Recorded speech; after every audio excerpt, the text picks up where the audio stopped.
بالعالمين والصلاة والسلام الأتمان الأكملان على خاتم النبيين وسيد المرسلين نبينا محمد وعلى آله وصحبه أجمعين. اللهم علمنا ما ينفعنا وانفعنا بما علمتنا وزدنا علما إلى علمنا ولا حول ولا قوة إلا بالله.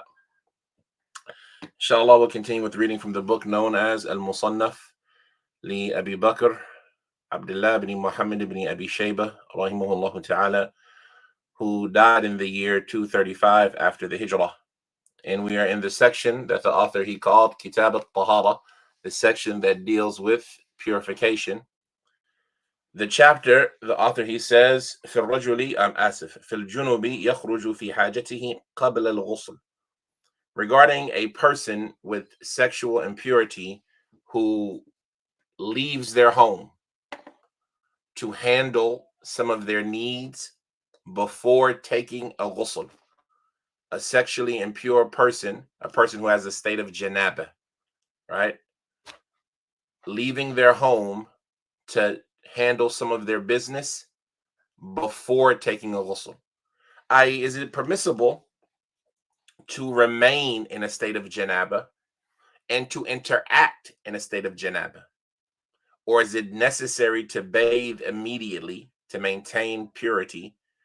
Or is it necessary to bathe upon interaction? Business, sitting down for a meal, going somewhere, coming, right? Is it okay to be in a state of Janabah while interacting? Or is it necessary to purify yourself first? And likewise, is it necessary to purify yourself immediately? Or can one remain in a state of Janabah until it's necessary to remove it for the performance of Salah? The verifier, Sheikh Al-Shithri, Hafidhullah Ta'ala, he says in his footnote regarding this topic, اتفق الأئمة على جواز خروج الجنوب قبل اغتساله. The four imams are in agreement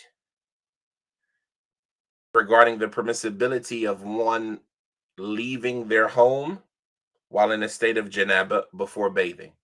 They are in agreement regarding the permissibility of the person in a state of janaba going outside before or going out before taking a bath, before bathing. So we know that this is something that the four imams are in agreement on. Is there any disagreement from anyone other than them, right? Or is this something that is the predominant view amongst the Muslims? Ibn Abi Shayba rahimahullah ta'ala, he says, حدثنا ابن مبارك وابن نمير عن زكريا عن علي ابن الأقمر قال سئل أبو الضحى أيأكل الجنب قال نعم ويمشي في الأسواق. Abu Bakr ibn Abi Shayba, he says that Ibn Mubarak narrated to us, as well as Ibn Numayr, on the authority of Zakaria, on the authority of Ali ibn al-Aqmar. He said that Abu Duha was asked, can the person in a state of Janaba partake in a meal? Can he have a meal? Can he eat? To which Abu Duha, he said yes. And he is also allowed to walk in the marketplace. He's also allowed to walk in the marketplace.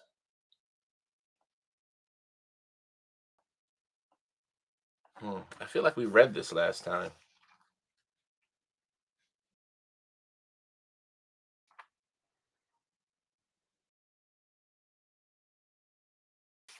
Yeah, I'm pretty sure we did read this last time. And go outside. And so this is another Sahabi. Now, so we'll have to retitle this section. This chapter, this section that we're actually in, is in section 96, or chapter 96. في الرجل يستدفئ بامرأته بعد أن يغتسل.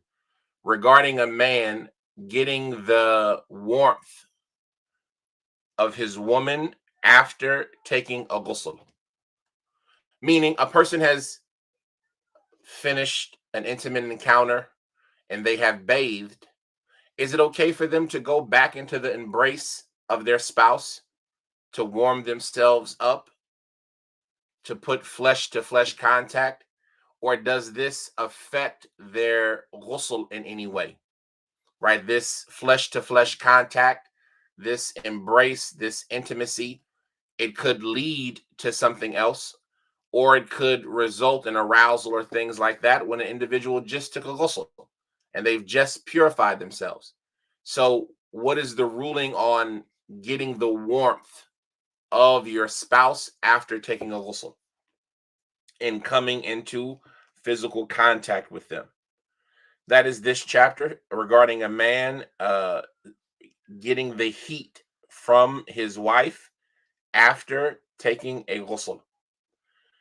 Abu Bakr, he says, حدثنا وكيع عن سفيان عن نسير عن إبراهيم التيمي أن عمر كان يستدفئ بامرأته بعد الغسل. Nasir with the sin, not a sad. Or is it Nusayr? I want to say it's Nasir, but I don't know this individual.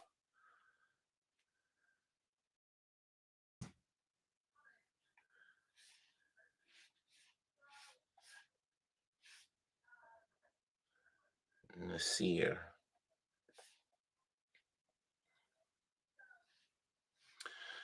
Nasir بالمهملة مصغرة. Nusayr. It is Nusayr. Where's my pen? Good pen. Where's the bad pen? Nusayr. Oh, that's a dead pen. Good pen. All my pens are dead. Really? It's a pencil. That's not gonna work.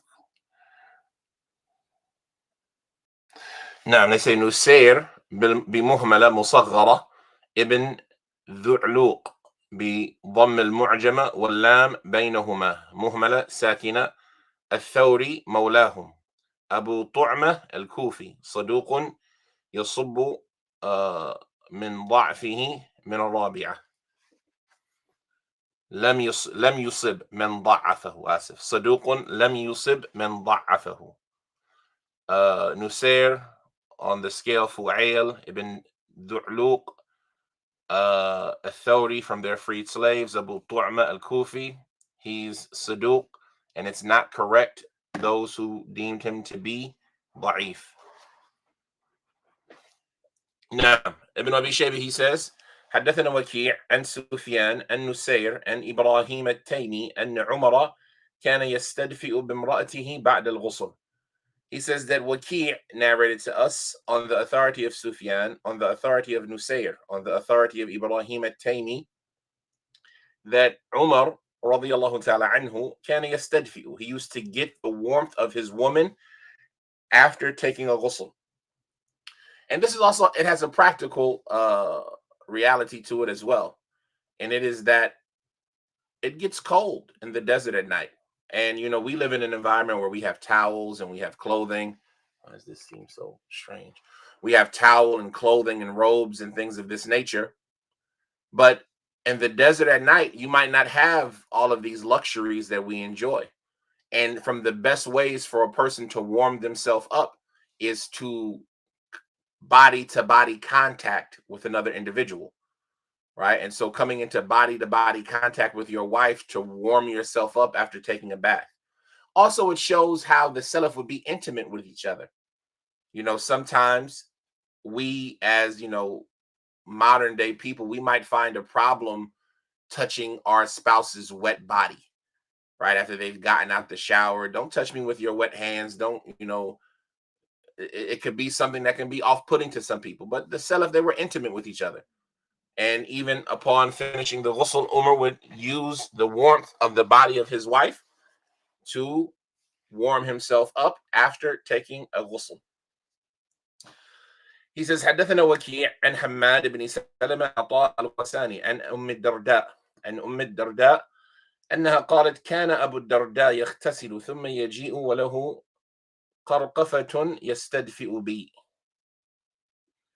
قرقفة, if I'm not mistaken, it's a rag or a towel, but let us double check. قرقفة.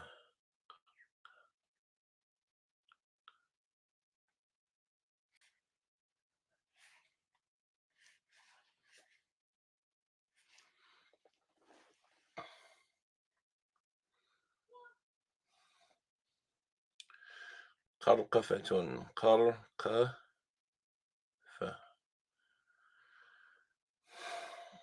القرقفة المبرود ارتعد من البرد وله قرقفة يعني shivers.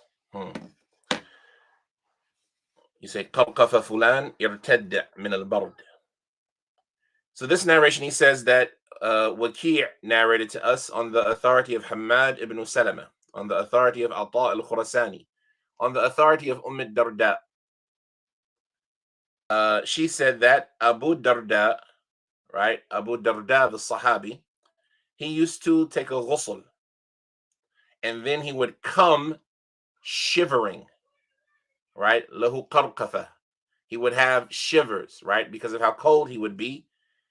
Yastadfi'u bi, and he would use me to warm up, right? He would have me embrace him and hold him to warm him up. He says, حدثنا حفص ووكيع عن مسعر عن جبلة عن ابن عمر رضي الله تعالى عنهما أنه قال إني لأغتسل من الجنابة ثم أتكوى بالمرأة قبل أن تغتسل. Now this is a benefit. And this is where I thought the chapter was going to go as well. This narration, he says that Hafs and Waki' narrated to us on the authority of Mis'ar, on the authority of Jabala, on the authority of Ibn Umar, radiyallahu ta'ala anhu, who said, indeed, I take a ghusl because of Janaabah. Thumma atakawa min al-kawa, right? I would iron myself, or I would heat treat, right? Al-kawi is to press with heat, right? And so I would take the heat. I would warm myself up with my woman before she took a ghusl. And this is an important caveat, or this is an important addition, because this is where I thought the chapter was going to go, right? We talked about it being from the fact that it can be used to warm up from cold desert nights. There's nothing wrong with embracing and touching a woman and having body physical contact after taking a ghusl. But what about if the woman was still in a state of janaba, right? And she's still needing to bathe. Does it affect me if I touch her again and she hasn't purified herself? Ibn Umar, he's saying here that I would get the warmth of my woman or from the woman, and I would do this before she took a ghusl. So there's no harm in this physical contact and in this close embrace and using her to warm up, even if she hasn't taken a ghusl yet.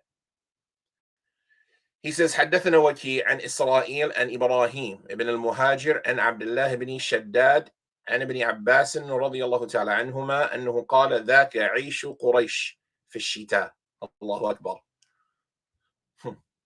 It's something, you know, wallahi, for the person who ascribes to the Salaf and who wants to be Salafi, it's always an enjoyment to, you know, to have a glimpse into their life. If for nothing else, to just incorporate the little cultural aspects that they used to do in their life in yours. And you see the depth and the detail of how much of their life is recorded.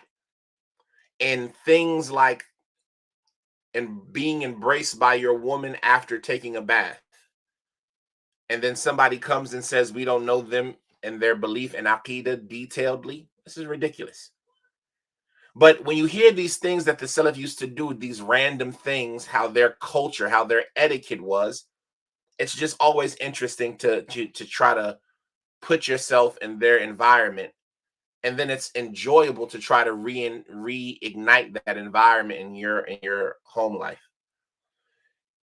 This narration, he says that Waki' narrated to us on the authority of Israel, on the authority of Ibrahim ibn al-Muhajir, on the authority of Abdullah ibn Shaddad, on the authority of Ibn Abbas radiyallahu ta'ala anhuma, who said that is the aish of Quraysh in the winter.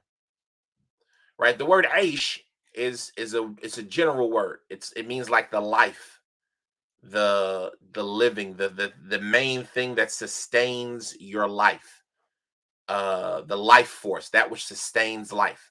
And so you find that, for example, different cultures, they'll call bread aish, because that's the main commodity that sustains life amongst the people of that area. While others might refer to aish as rice, because rice has become the main staple. So that thing that maintains and sustains life, that word can often be referred to, or that concept can be referred to using the word aish. Aish. Ain Yasin. Sheen. Sorry. Ain Yashin. And so Ibn Abbas, radiallahu ta'ala anhu, he says in this narration, that is the aish of Quraysh in the winter. What sustained the life of the people of Quraysh in the wintertime?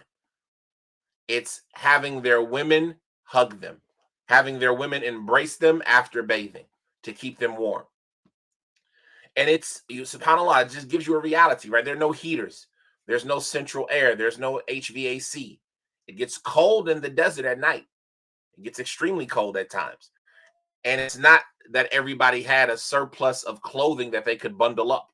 How would you keep yourself warm, right? You might not even have kindle or firewood that you can afford to burn in this circumstance in your home, or your homes might not be set up to have such things, and you're just taking a ghusl. How do you warm yourself up? You have your woman embrace you to heat you up, right? To hug you and to rub you down to warm you up. And Ibn Abbas says that's the thing that sustained life for the people of Quraysh during the wintertime. And it reminds me, like I often say, like there's a lot of, and it's not just African American culture, because I'm sure every culture has it, but I often look at like our African American culture, and I like to see like some of the similarities and some of the things that are kind of like embedded and ingrained in people culturally, and when you find the Salaf upon that as well, to show you that these kind of concepts and realities are something that are passed through generations of people and nationality. Like these things, they don't come up all of a sudden. But I remember from the things that used to be said, like in the wintertime, you need a big girl, akramakumullah, right? Somebody who can prepare food and keep you warm at night. And it just shows you that the Salaf, they had concepts similar to that. That's the thing that kept the people of Quraysh alive in the winter, right? Using their women to warm them up at nighttime, i.e. after bathing and taking a ghusl. Allahu Akbar.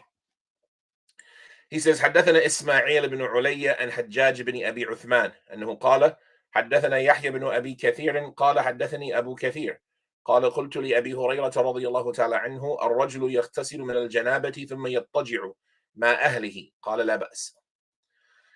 He says that Ismail ibn Ulayya narrated to us on the authority of Hajjaj ibn Abi Uthman, who said that Yahya ibn Abi Kathir narrated to us. He said that Abu Kathir narrated to me.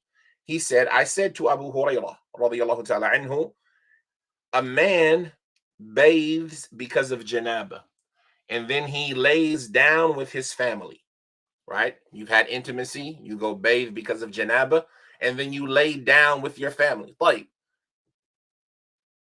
the implication is that you're laying down spooning, for example, in her embrace or she in your embrace, and you're getting the warmth from her body with physical contact. We see that this is just another example, like the subtle things in the Salaf, right? If somebody likes to spoon or to, hug at nighttime, this is something the Salaf used to do, right? Just seeing a glimpse into their life. And, sometimes a person might feel, above it or too, rough and tough for it. But these are things that the Salaf used to do. Abu Hurairah, he was asked about a man who takes a ghusl because of janaba, and then he lays down with his family. Which Abu Hurairah, radiallahu ta'ala anhu, he said, la bas, there's no harm in that. Right? Even if she didn't bathe yet, right? Even though you're clean, you're going to lay down, you're going to touch up against her, you're going to rub on her. There's no harm in that. It doesn't affect your ghusl, nor does it filthify you. He says, حدثنا أبو الأحوص عن أبي إسحاق عن عبد الرحمن بن الأسود أنه قال كان الأسود يجنب فيغتسل ثم يأتي أهله فيضاجعها يستدفئ بها قبل أن تغتسل.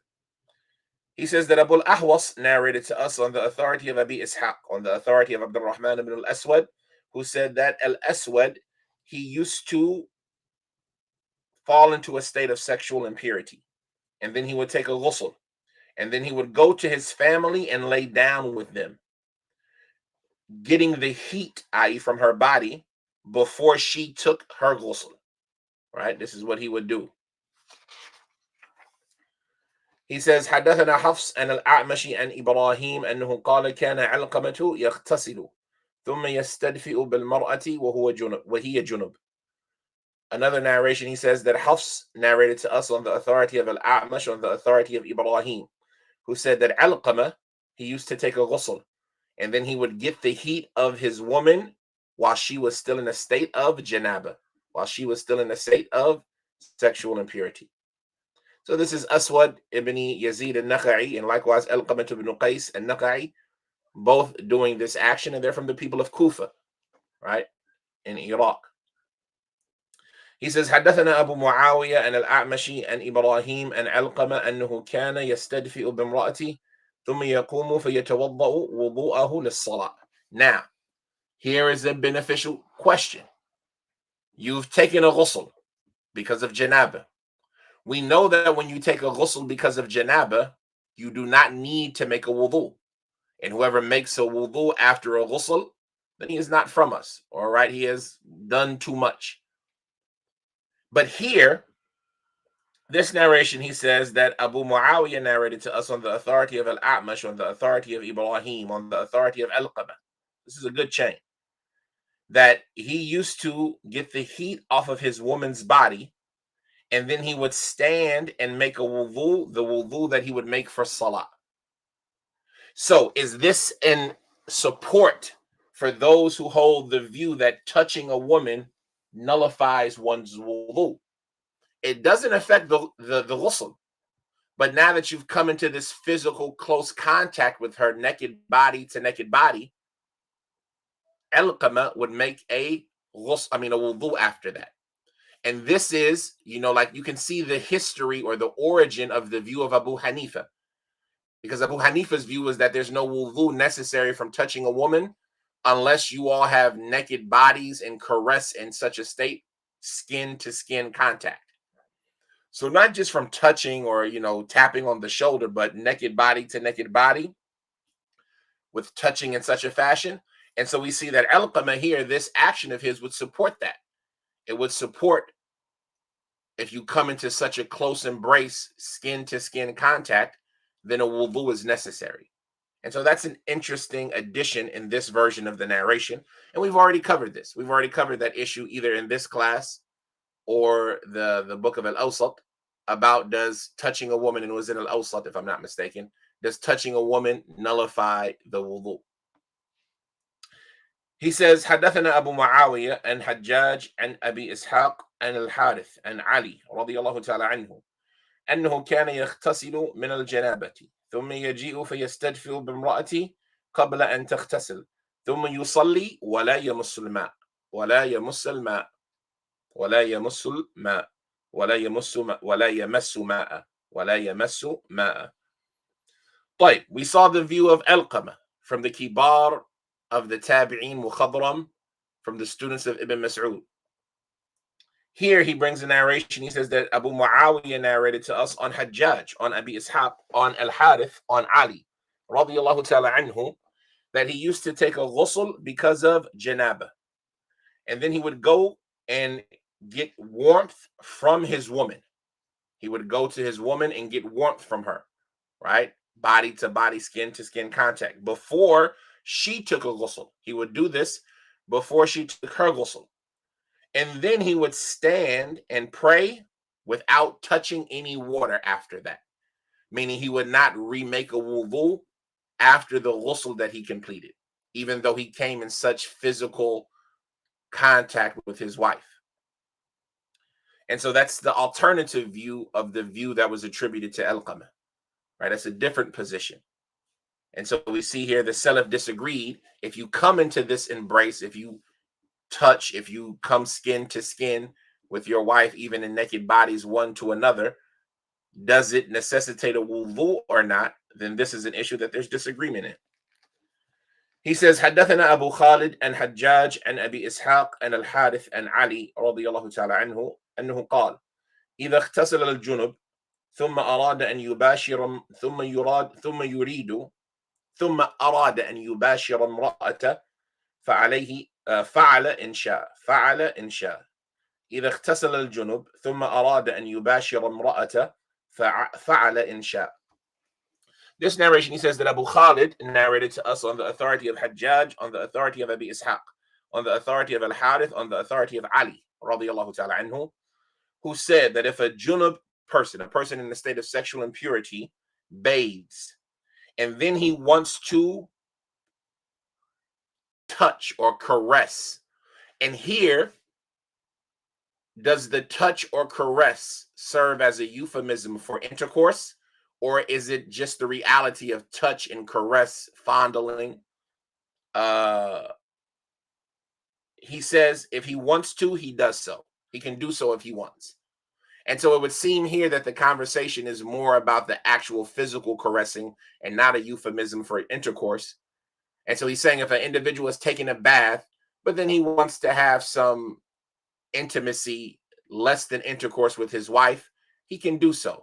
And it doesn't necessarily, the implication is that it doesn't negate his wudu, right? If he touches or caresses or embraces his wife, it does, or his partner, his wife, his slave girl, something like this, it doesn't nullify his wudu.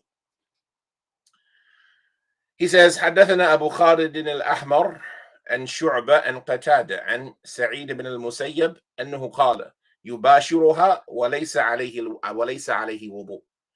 He says that Abu Khalid al-Ahmar narrated to us on the authority of Shu'bah, on the authority of Qatada, on the authority of Sa'id ibn al-Musayyib, who said he can caress her, he can touch her, he can come into physical contact with her, and there's no wudu necessary upon him. So the statement of Sa'id ibn al-Musayyib is one that is similar to the view of Ali radiyallahu ta'ala anhu regarding that touching a woman does not nullify one's purity, right? As it relates to that ayat, "O lamastumun nisa," or if you've come into contact with women, the contact with women in that ayat, their view would be that it is intercourse. And this is opposed to the view of those who say that come into contact with women, i.e., or if you touch women, i.e., just simply touching them like El-Qama, and those who agree with that. He says, حدثنا وكيع عن مبارك عن الحسن أنه قال لا بأس أن يستدفئ بامرأته بعد الغسل. Abu Bakr, he says that Waki' narrated to us on the authority of Mubarak, and I'm thinking that's who it was in the first narration. It says حدثنا Ibn Mubarak, and so that should be Ibn al-Mubarak, yani Abdullah ibn Mubarak. Because when it's Ibn al-Mubarak with Alif and Lam on it, that's Ibn al-Mubarak. As far as Mubarak, then that's a different individual. So let me see something. Waki', because that was something that was throwing me off earlier as well. So Rajim, does he narrate on Abdullah ibn Mubarak? I would assume so.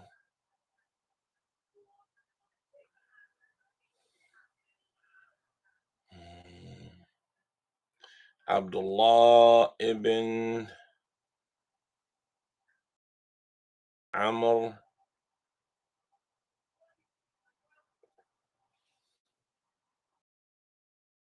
And that's what was throwing me off, because Waki and Abdullah ibn Mubarak would have been close. Now it could also be Ali ibn Mubarak.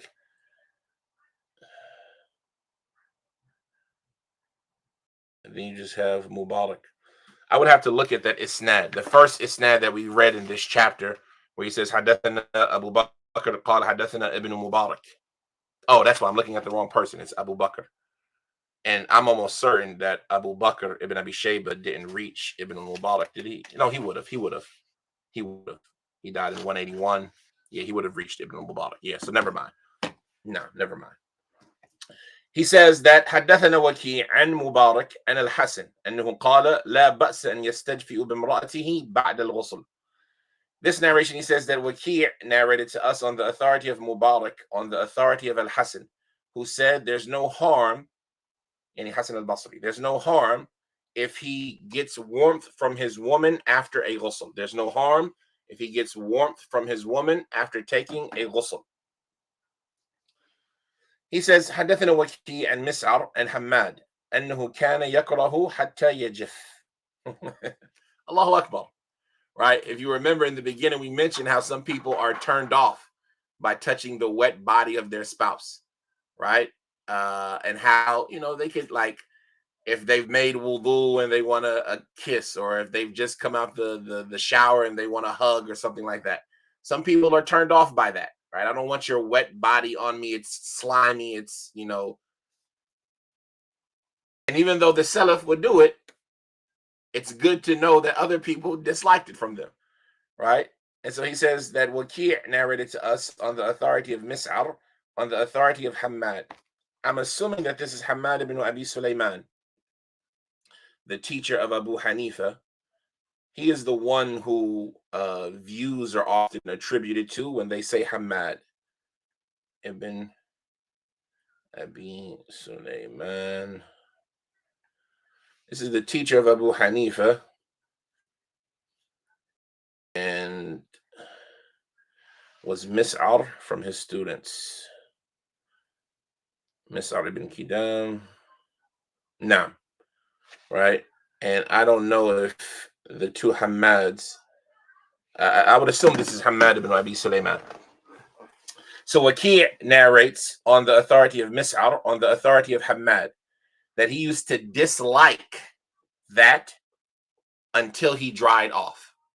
He would dislike coming into contact with the woman and getting her heat until the water evaporated, right? Hatta yajaf, until he dried off. Whether the water left on its own or if he, dried himself on, until he was dry. Until he was dry. That's the better way to translate it. So this is Hammad ibn Abi Sulaiman. He used to dislike that. He used to dislike coming into contact with the woman after bathing for sexual impurity until he dried. It's as if there was in that water something that could be disdained. And when they talk about water, they talk about water that was used in a purification, how it loses its purifying quality in the view of some of the scholars. So it's as if that water had a little bit of problem with it, that I wouldn't want to contaminate anybody with that water. Even though it's still clean, it's not in its pinnacle of purity. And so I wouldn't want to splash that water on somebody or come into contact with them. And it's as if that water was something that they found a little bit lesser than the pure and absolute water. And so that could be a reason behind the disliking of it, right? Like putting your hand in somebody else's, bath water. They didn't let the tub, they didn't pull the stopper out of the bottom of the tub. And so you have to put your hand in there to take the stopper out. That might be something that, you could find a problem with.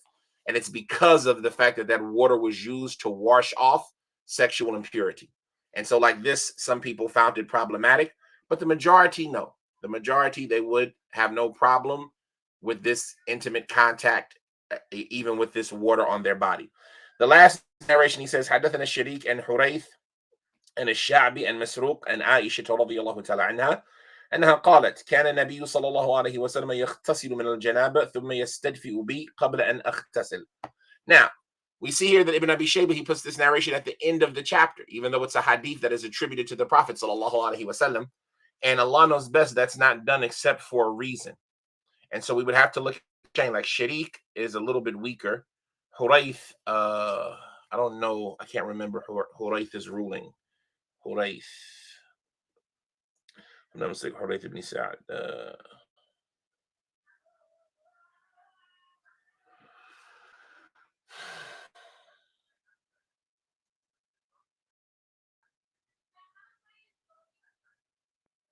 Hurayth ibn Sa'ib.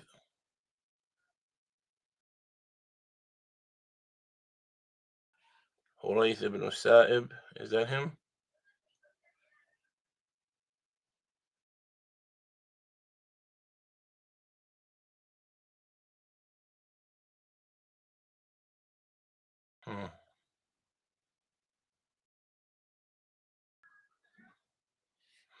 It has to be Hurayth ibn Sa'ib, if I'm not mistaken.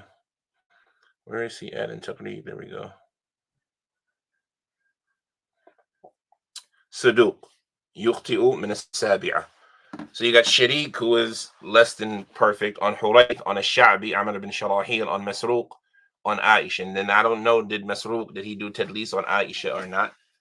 This is just interesting. And these are things that you want to do just like every so often. Just read the biography, like get to know the person so you can know about them, right? Masruq, he narrates on Umar, Abi Bakr, Umar. All right, so he narrates on Abu Bakr, Umar, Uthman, Ali, Mu'adh. If he made Mu'adh and all of these people, then he would have made Aisha. He would have caught Aisha.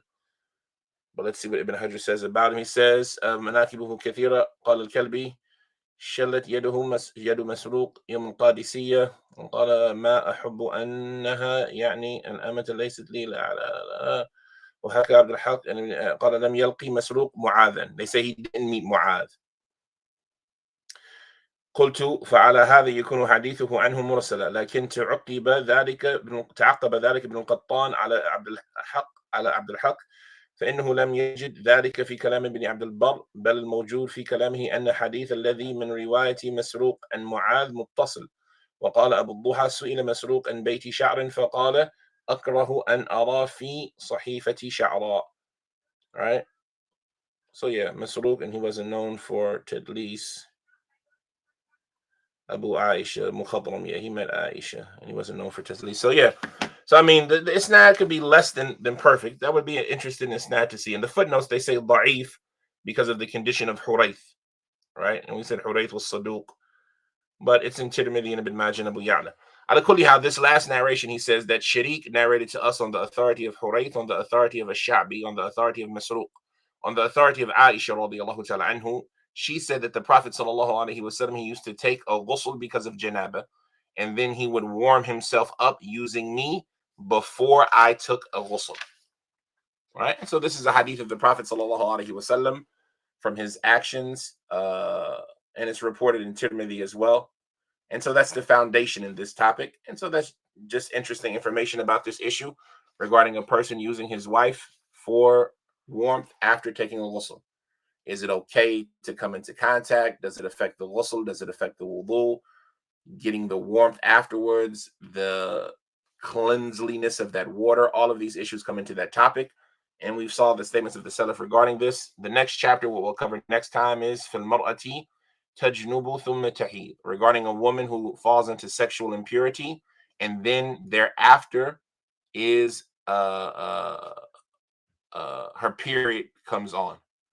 That will be the chapter we'll cover next time. Subhanakallahumma wa bihamdika ashhadu an la ilaha illa anta astaghfiruka wa atubu ilayk.